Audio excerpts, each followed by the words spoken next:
Hola, muy buenas. Os damos la bienvenida a Radio Aleris, tu podcast de alimentación.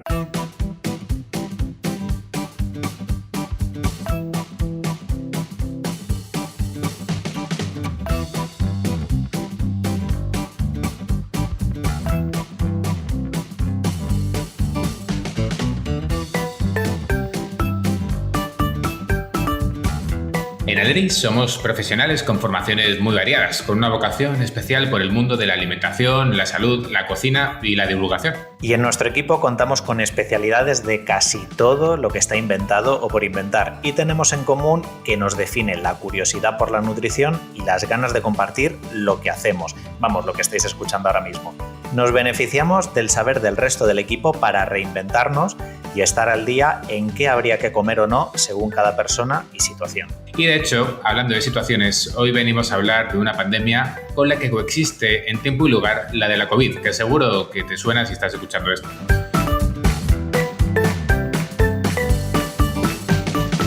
De hecho, provoca un efecto sinergia que se llama sindemia. Y para contarnos por qué nos preocupa esta sindemia, por qué confluyen entre sí estas pandemias, la del COVID y la de la obesidad, viene Carolina Ortiz, compañera dietista nutricionista por la Universidad Complutense de Madrid, con un posgrado en la propia obesidad y con máster en nutrición clínica.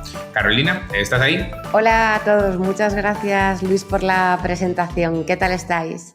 Pues de momento tú y yo creo que bien. ¿No tienes coronavirus? ¿Nada? Nada, todo perfecto. Espero que tú tampoco. Oye, genial, y pese a estar en Madrid, ¿quién lo diría? Bueno, vamos al lío, que si no entramos en política y esto no termina.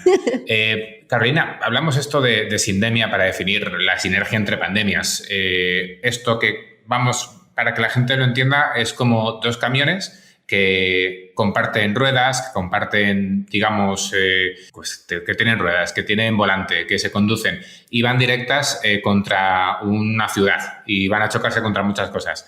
Son eso, dos camiones que coexisten en tiempo, en lugar, la obesidad y la COVID. ¿Hay alguna relación o es más que una preocupación nuestra porque somos dietistas nutricionistas? Exacto. Para hablar un poquito de esta sindemia que has dicho, Luis, este concepto, en primer lugar, entrando un poquito en teoría, lo propuso un señor que se llama Richard Norton, que es editor jefe en una revista médica con mucho prestigio, que se llama The Lancet, ¿vale? Y lo propuso para hacer referencia a que cuando dos enfermedades coexisten en mismo tiempo y lugar, provocan mayores efectos negativos en la salud que si se dan por separado. Si aplicamos esto a la actual pandemia por COVID-19, se ha visto que las personas con obesidad son muchísimo más susceptibles al COVID-19, como ocurriría con la obesidad y otras enfermedades respiratorias más graves, ¿de acuerdo?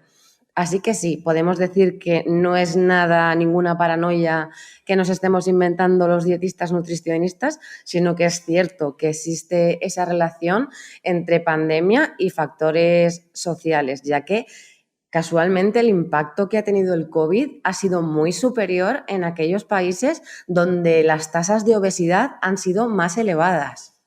Claro, volvemos al ejemplo de los camiones con sus ruedas y sus cosas. Si un camión se choca contra una pared, probablemente le vaya bastante mal a la pared, pero si son dos, es muy posible que le vaya mal a todo el edificio. Exacto, y muy probablemente con dos camiones el edificio se derrumbe. Claro, que es un poco lo que nos está pasando un poquito. ¿Y cómo está el patio? Es decir, esto de la obesidad son cosas que nos inventamos. ¿Cómo está la obesidad? Danos epidemiología, tienes un posgrado en esto, algo tienes que saber. Bueno, deciros que la verdad es que los datos actuales no invitan precisamente a ser esperanzadores. La Organización Mundial de la Salud, ¿vale?, elabora estadísticas mundiales ciertos años, ¿vale? Y en concreto en el año 2016 estimó que más de 1.900 millones de personas mayores de 18 años padecían exceso de peso, y de esas 1.900 millones de personas, 650 millones padecían obesidad. Estamos hablando de que esto es 14 veces toda la población española. Y 10 veces los casos totales que hay a día de hoy de COVID en el mundo. Exacto. Así que os podéis imaginar la cantidad de personas que padecen exceso de peso y obesidad en el mundo. Para entrar un poquito más en materia, esto sería más o menos que 1 de cada 3 personas en el mundo padece sobrepeso y 1 de cada 10 personas en el mundo padece obesidad. ¿Y en niños? ¿En niños y adolescentes cómo está el asunto? Bueno, respecto a niños y adolescentes, los datos son casi todavía menos esperanzadores, ¿vale? Porque en el año 2016 se estimó también la OMS que había 340 millones de niños entre 5 y 19 años que padecían exceso de peso y obesidad, y en niños menores de 5 años esta cifra se situaba en 41 millones, es decir, una barbaridad. No sé si te pasa, cuando hablamos de 41 millones de personas o 1.900 millones de personas, me da la sensación de que la gente no se hace cargo del número del número que esto simplifica, ¿no? O de los costes que esto implica a nivel de carga asistencial en sanidad. Y a veces, cuando la persona viene a consulta, es como que dice que he hecho mal, pero no hay una única causa. Las personas que tienen obesidad, que tienen sobrepeso, hablamos de una patología multifactorial con muchas causas. ¿Cuál es el paciente? Bueno, por decirlo de otra manera, cuando vienen a consulta, ¿qué causas sueles detectar? Exacto. Cuando un paciente viene a consulta, en primer lugar, deciros que a consulta vienen pacientes de todo tipo, y buscar un solo tipo de causa por el que ese paciente es obeso es quedarse muy corto en cuanto al diagnóstico. Un factor muy común que siempre se le aplica a las personas con obesidad, que además está muy influido por el estigma que sufren estas enfermedades, es oye, es que tú comes mucho y por eso estás así, nada más lejos de la realidad. Que se culpabiliza a la persona de padecer un exceso de masa grasa, un exceso de peso, sin ir, ¿no?, a la causa real de por qué ha podido venir esto. Exacto. Lo primero que hay que tener en cuenta es que la obesidad no es una condición de vida. La obesidad es una enfermedad, y es una enfermedad multifactorial. Y como es multifactorial, se va a generar cuando interaccionen muchísimos factores. Cito varios factores: los genes, el estatus socioeconómico, el entorno social y un larguísimo etcétera. Y también deciros que en una misma persona estos diferentes factores no tienen por qué tener el mismo impacto. Hay gente a la que a lo mejor le ejercen mucha más influencia los genes, y a otra persona a lo mejor le ejerce muchísima más presión el factor económico, por ejemplo.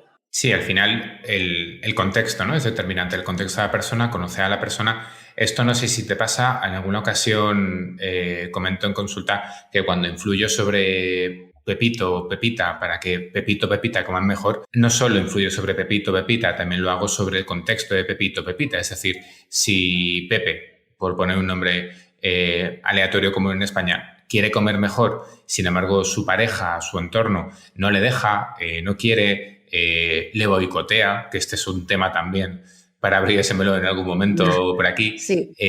Se complica mucho más, ¿no? Entonces siempre es mucho más fácil que la persona que quiera hacer el cambio esté apoyada por el entorno, porque es que el contexto es determinante para que cualquier persona pueda hacer un cambio, ya sea en su alimentación, ya sea en cómo se relaciona con la alimentación, o ya sea cómo se relaciona con su día a día. Por ejemplo, empezar a hacer ejercicio. En este tema, en el cómo cambia la alimentación, o en lo que al final somos expertas como dietistas, nutricionistas, ¿cómo sueles abordar? Porque al final no hablamos de un fin estético, hablamos de que hay un exceso de masa grasa o que hay un exceso de peso, y no suele ser de un año para otro, sino de largo recorrido. Exacto. Pues normalmente en un paciente con obesidad, teniendo en cuenta lo que os he comentado anteriormente, que vienen pacientes de todo tipo, siempre hay que valorar individualmente cada paciente y cada aspecto de la vida del paciente. Esto es no solo qué come y cómo come y su composición corporal. Habrá que ver qué condicionantes sociales tiene, si tiene apoyo familiar, si vive con su pareja y esa pareja la apoya o le boicotea, si vive en un barrio donde predomina un ambiente obesogénico. Es decir, todos esos factores hay que tenerlos en cuenta siempre a la hora de tratar a una persona con sobrepeso u obesidad para hacer un buen diagnóstico de este paciente. Qué importante es el entorno y evaluar cómo ese entorno influye y también cómo podemos hacer frente al propio entorno, porque quizá podemos plantear alguna pauta de, pues mira, si son tus compañeros de trabajo los que te están diciendo por qué comes tantas ensaladas o por qué comes tantos calabacines, tantas berenjenas, fíjate, o hay un poco de juzgar, igual podemos plantear algún tipo también de herramienta que no implique quemar a lo bonzo a esos compañeros, por mucho que se lo merezcan. Exacto. Un melón que también me gustaría abrir con este tema de que la obesidad lleva una pandemia, hablando de quemar compañeros de trabajo, todo esto. ¿Tienes báscula en consulta? Tengo báscula en consulta, pero esto le va a abrir la cabeza a muchos.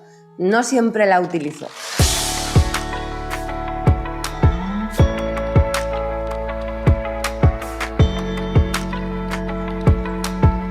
No sé si te ha pasado alguna vez. A mí me pasa mucho que cuando conozco a alguien, lo primero que hace al entrar es buscar con los ojos la báscula. Sí. Y me ha pasado incluso que mientras me estoy sentando yo, claro, esto que recibes a la persona, bienvenida, adelante, soy Luis Cabañas, venga así, bienvenida a Leris, no sé cuántas, ya se están descalzando para subirse a la báscula. Y aún ni siquiera les he comentado de qué va la consulta. Y muchas veces nos olvidamos de que esos pacientes, la gran mayoría de veces le tienen pánico a la báscula. Yo no puedo subir a un paciente a una báscula cuando le tiene pánico a esa báscula, porque le va a generar un malestar terrible. Y que tenemos más herramientas, que esto la gente no lo acaba de saber. Al final también pasa una cosa con el peso, y es que el peso no me define nada. Es decir, y esto seguramente también lo habremos comentado en alguna ocasión entre cafés. ¿Qué pesa más? ¿1 kilo de paja que 1 kilo de hierro? Y la gente dice, no, claro, pesan lo mismo, qué estupidez, eso es de cuando tenía 5 o 6 años. Y planteo, pero a que no tienen el mismo volumen 1 kilo de paja que 1 kilo de hierro. Pues cuando hablamos de compartimentos musculares o grasos es lo mismo, no es lo mismo pesar 85 kilos de masa muscular que 85 kilos de masa grasa. Si es que el peso fuera tan importante, lo importante sería centrarse en qué pesa cada cosa. Exacto. Y para ti, Carolina, si no pesases a un paciente, ¿qué otras herramientas tienes? Es decir, ya que nos ponemos tan valientes con luchar o huir un poco de este pesocentrismo, ¿qué herramientas tienes? Yo además que soy muy pro de luchar contra el pesocentrismo, que además está arraigadísimo en nuestra sociedad, siempre me centro más, aparte de en otro tipo de medidas antropométricas como perímetros, también me centro en otras sensaciones que puede estar sintiendo el paciente, que muchas veces lo olvidan y para mí es muchísimo más importante que el peso en la báscula. Ejemplos. Me queda la ropa más holgada, me siento más ligera, he conseguido abandonar hábitos poco saludables y como mejor, descanso muchísimo mejor, he iniciado una rutina de ejercicio. Todas esas cosas son importantísimas y no se suelen tener en cuenta simplemente porque la sociedad te ha enseñado que el éxito en un tratamiento de pérdida de peso o en cualquier pauta nutricional es el peso en la báscula. Qué importante el descansar mejor, ¿no? La primera vez que un paciente me dijo que ahora dormía mejor, dije, claro, y era como una cosa que había leído, una cosa que sabía que podía ocurrir, pero la primera vez que alguien te transmite duermo mejor, dices, ostras, es que es súper importante, más en el mundo, en el contexto que vivimos, que es todo el rato estrés, todo el rato llego tarde, todo el rato no llego a final de mes, todo el rato hay una pandemia. Y sin embargo, la persona cuando ya ha perdido algo de esta masa grasa, de este exceso de masa grasa, una de las primeras cosas que siente, pues mira, estoy durmiendo mejor, o mira, ronco menos, me levanto con la boca menos seca, o disfruto más de lo que estoy comiendo, me siento más libre a la hora de elegir. La ropa me queda un poco más ancha y alguien de fuera me ha destacado, oye, ¿te queda un poco más ancha la ropa? ¿Has perdido peso? Y que la respuesta sea, pues mira, no lo sé porque mi nutricionista no me pesa. Joder, es que es importante. Sí, mucho. Cuenta ahora que estamos así un poco en familia, ¿tienes alguna experiencia similar? ¿Algo que te haya gustado mucho? ¿Alguna experiencia así, anécdota que te haya pasado en consulta? Sí, muchas. De hecho, en esta línea me gustaría contarte una, Luis, que va en torno a una consulta que tuve hace un par de semanas con una paciente, un seguimiento presencial que tuve con ella. Es una paciente además que venía por pérdida de peso y además correspondía con este perfil, ¿no? Era la típica paciente que había hecho muchísimas dietas a lo largo de su vida y la idea del peso estaba muy arraigada en su en su interior, ¿vale? Al principio, cuando valoramos la composición corporal, vio que su peso no se había modificado. De repente comenzó a venirse abajo, a frustrarse, a sentirse triste. De repente dije, bueno, te voy a enseñar otras cosas, como hemos aprendido en consulta, para valorar esos avances en la composición corporal. Medí perímetros, empecé a valorar otras cosas y de repente descubrimos que evidentemente había disminuido su porcentaje de grasa corporal y había aumentado su masa muscular, y de repente esa paciente es como que en su cabeza algo le hizo clic y pasó a estar eufórica y alegre, y de repente me dijo, claro, si ya decía yo que notaba menos volumen y que la ropa me quedaba más holgada, y había entrado en consulta diciéndome, qué horror, qué mal lo he hecho, seguro que he engordado, me noto más ancha, etcétera. Para que veas la importancia del pesocentrismo, la relevancia que tienen muchísimos pacientes. Sí, aquí me recuerda también a un caso que en muchas ocasiones, cuando el paciente ya viene de una historia de aprendizaje con muchas pautas, con muchas dietas diferentes, con historias tanto de pequeñas victorias como grandes fracasos, igual tercera, cuarta, quinta consulta, quinta revisión, y la pregunta, ya ha medido cintura, ha bajado cadera, ha bajado brazo, ha bajado pliegue tricipital, ha bajado pantorrilla, ha aumentado fuerza dinamométrica, y la persona me dice, ¿no me vas a pesar? Bueno, esto me ha pasado en alguna ocasión, pero estoy pensando en una paciente muy, muy concreta, pero bueno, ya un día se lo contaré que ha salido por aquí o que se me cruzó por la mente. Le dije, mira, si te peso pueden pasar 3 cosas. La primera, que hayas perdido peso. La segunda, que no hayas perdido peso. Y la tercera, que hayas ganado peso. Uh-huh. Si pasa la primera, es decir, que has perdido peso, te vas a salir de aquí súper contenta por la puerta. Si no has perdido peso, vas a decir, bueno, por lo menos pues no he perdido peso, pero me mantengo. Y si sales por la puerta con un poquito, con medio gramo más, con medio kilo más o incluso con 1 kilo más, vas a estar triste. Como esto va a influir en cómo estás y como la evolución de los restos de parámetros, cintura, cadera, circunferencia umbilical, brazo, pantorrilla, ya son positivas, te tienes que quedar con eso porque tu composición corporal ya ha mejorado, independientemente de que el peso haya fluctuado más o haya fluctuado menos. Y como tu objetivo aquí es encontrarte mejor, indistintamente de que el peso haya influido más o menos, y al final, si te peso, ¿eso va a influir en cómo estás? Pues no lo voy a hacer. Y entonces me respondió, pues me peso cuando llegue a casa. Y le dije, pues adelante, si tú estás cómoda pesándote en casa, después de lo que te acabo de comentar, hazlo. Pero a mí no hace falta que me lo cuentes, porque yo ya sé que hoy ya estás mejor, independientemente de que el peso haya fluctuado más o haya fluctuado menos. Cuando llego a casa me mandó un mail. Mira, al final no me he pesado y lo que he hecho ha sido guardar la báscula en un armario y quitarle las pilas. Y dije, pues sí, porque ya estás mejor independientemente del que el peso haya subido, haya bajado o se haya mantenido igual. Ya llegaremos a que el peso haya bajado o no tal cuando sea necesario utilizarlo, pero en este caso no era necesario utilizarlo porque todos los parámetros ya me indicaban que esta persona estaba mejor. Qué importante dar estas herramientas o que la gente se sienta en ese aspecto un poco más liberada. Sí, estoy de acuerdo contigo, Luis. Además, otro día también sería un buen día para abrir el melón de que en muchos casos de obesidad se requiere terapia psicológica y la gente se piensa que perder peso es pierdo peso y ya está, y no hay ni una sola variante más ni condicionante más. Completamente. Mira, ahora tenemos secuestrada a la psicóloga Iris Madrid en Valencia, dando clase en un máster, a Patricia. Y justo cuando acabó la clase del otro día, no voy a decir los días, no voy a hablar de referencias temporales más allá de esto, por si acaso, pero hablábamos con ella precisamente de esto, ¿no? De, bueno, ¿qué tal los pacientes? ¿Qué tal allí? Los pacientes que también podemos tener en común, porque a veces nos derivamos entre Valencia y Madrid. Y hablamos precisamente de esto, ¿no? De qué chulo es el trabajo multidisciplinar, porque en muchas ocasiones, Carolina, tú o yo, lo que podemos dar son parches, pero quizá no estamos dando en el clavo la situación o mejorando todo lo que podríamos. La relación de esta persona concreta con la comida, y sin embargo esa psicología y el trabajo común sí que se llega a muchos, a grandes triunfos. Exacto.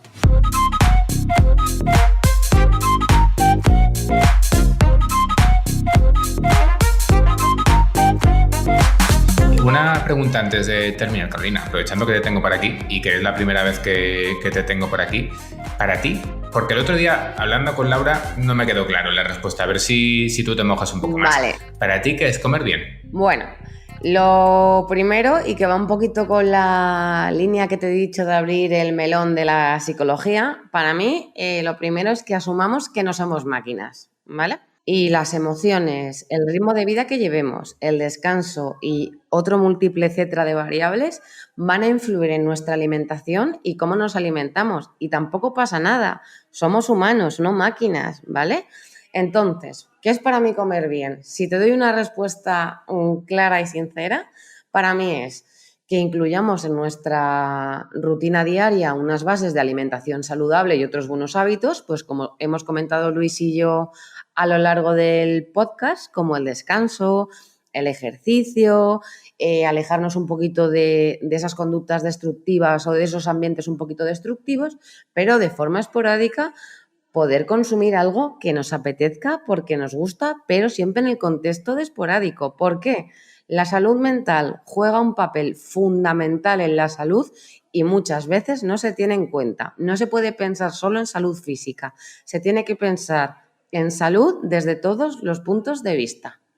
Claro, y al final, con eso y con el comer mejor o con el hecho de comer fundamentalmente materias primas, es muy posible que se acabe alcanzando un objetivo, siempre y cuando haya una dirección marcada, incluso una ayuda profesional, tanto en el tema de salud mental, que está también muy poco normalizado, por ejemplo, ir a la psicóloga y al psicólogo, y indistintamente también de que tengamos otro tratamiento paralelo de alimentación o no tal, pues bueno, al final uno de los objetivos que podemos tener con el trabajo nutricional es parar uno de estos dos camiones que van contra esa pared y a eso podemos llegar. Ahora, hace falta trabajar. Y hay que ser consciente en el trabajo y ser paciente. Es un proceso largo y es un proceso que no es lineal tampoco. Pero al final eso, como puede estar dirigido, pues esa ventaja que se tiene. Uh-huh. Pues nada, además, Carolina, yo creo que ya estaría, ¿no? Vamos a...